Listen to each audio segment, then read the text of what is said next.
पाहतोय नाशिकमध्ये बिबट्या अखेर पकडण्यात आलेला आहे। गेल्या अनेक तासांपासून या बिबट्याला पकडण्यासाठीचं वन विभागाचं ऑपरेशन सुरू होतं, मात्र अखेर सातपूरमध्ये नाशिकच्या सातपूरमध्ये शिरलेल्या या बिबट्याला जेरबंद करण्यात वन विभागाला यश आलेलं आहे। डाट मारून बिबट्याला बेशुद्ध करण्यात आलं आणि नंतर या बिबट्याला पकडण्यात आलं। सुरुवातीला सुद्धा 2 ते 3 वेळा डाट मारण्याचा प्रयत्न करण्यात आला, मात्र हा बिबट्या चकवा देऊन पळून जात होता। मात्र अखेर आता बिबट्याला डाट मारून पकडण्यात आलेला आहे। त्याला बेशुद्ध करण्यात आलं डाट मारून आणि त्याच्यानंतर त्याला अखेर जेरबंद करण्यात यश आलेलं आहे। आणि खरं तर हा बिबट्या शिरल्यामुळे भीतीचं घबराटीचं वातावरण निर्माण झालं होतं या परिसरामध्ये। ध्रुवनगर नाशिकच्या या परिसरामध्ये सातपूर इथला हा परिसर, तर बिबट्याला अखेर पकडण्यात वन विभागाला यश आलेलं आहे।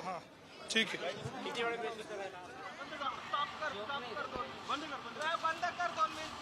आमचे प्रतिनिधी किरण ताजणे आमच्या सोबत आहेत। किरण, अखेर या बिबट्याला जेरबंद करण्यात आलेला आहे, काय अपडेट्स? अतिशय थरारक असं हे ऑपरेशन। स्नेहा, खरतर सध्या ध्रुवनगर परिसरामध्ये आपण बघितलं असेल तर याच ठिकाणी जो बिबट्या आहे तो जेरबंद करण्यात आलेला आहे।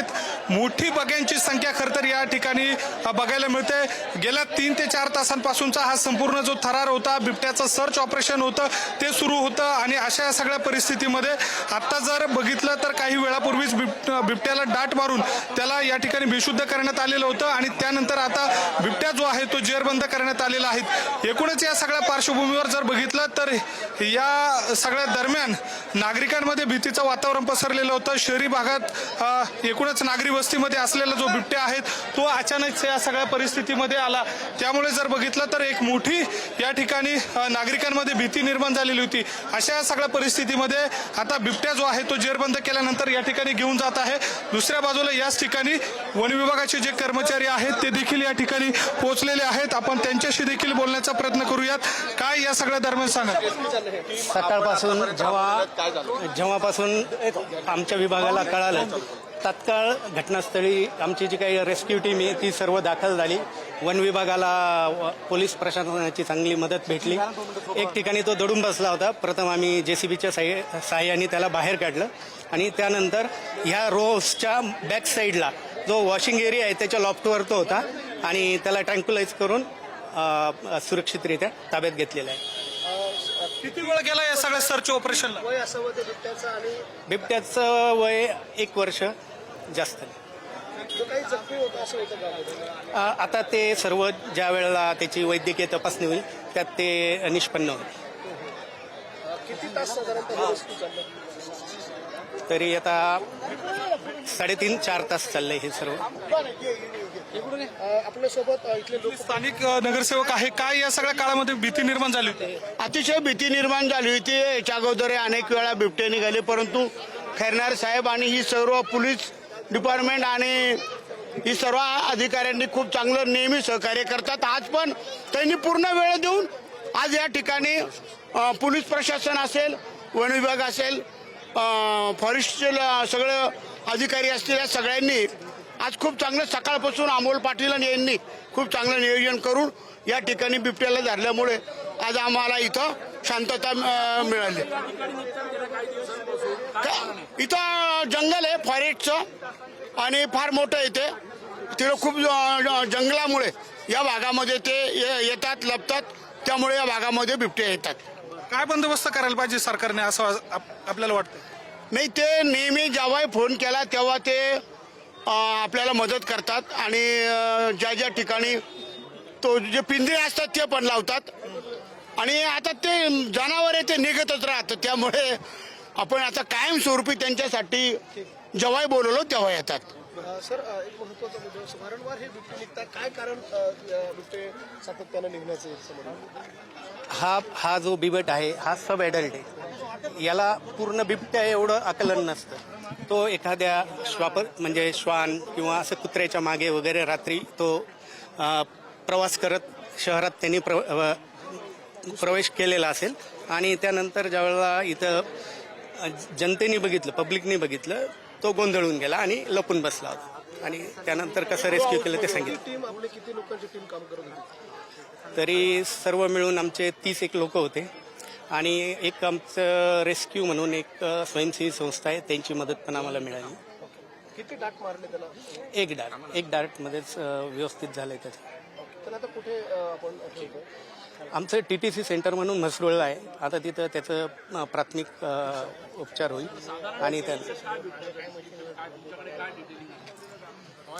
डिटेलिंग म्हणजे एज साधारणतः त्याच्या आकारावरून लक्षात येतं. 1 वर्ष 1.25 वर्षाचा तो लेपर्ड आहे आणि बाकी आता वैद्यकीय तपासणीत सर्वच आपल्याला लक्षात येईल. असं त्या प्राथमिकदृष्ट्या काही दिसून आलं नाही, परंतु आता वैद्यकीय तपासणीत आपल्याला ते क्लिअर लक्षात येईल. थँक्यू. एकूणच जर बघितलं तर या ठिकाणी हे संपूर्ण जे सर्च ऑपरेशन होतं तो बराच काळ सुरू होतं. याच ठिकाणी अशा पद्धतीने JCB असेल किंवा वेगवेगळ्या स्वरूपानं हा संपूर्ण बिबट्याचा जो थरार आहे तो या ध्रुवनगर परिसरातल्या नागरिकांनी बघितला आणि अशा सगळ्या परिस्थितीमध्ये सुटकेचा जो निश्वास आहे तो या ठिकाणी नागरिकांनी सोडलेला आहे, तो वन विभागाच्या कर्मचाऱ्यांनी सोडलेला आहे.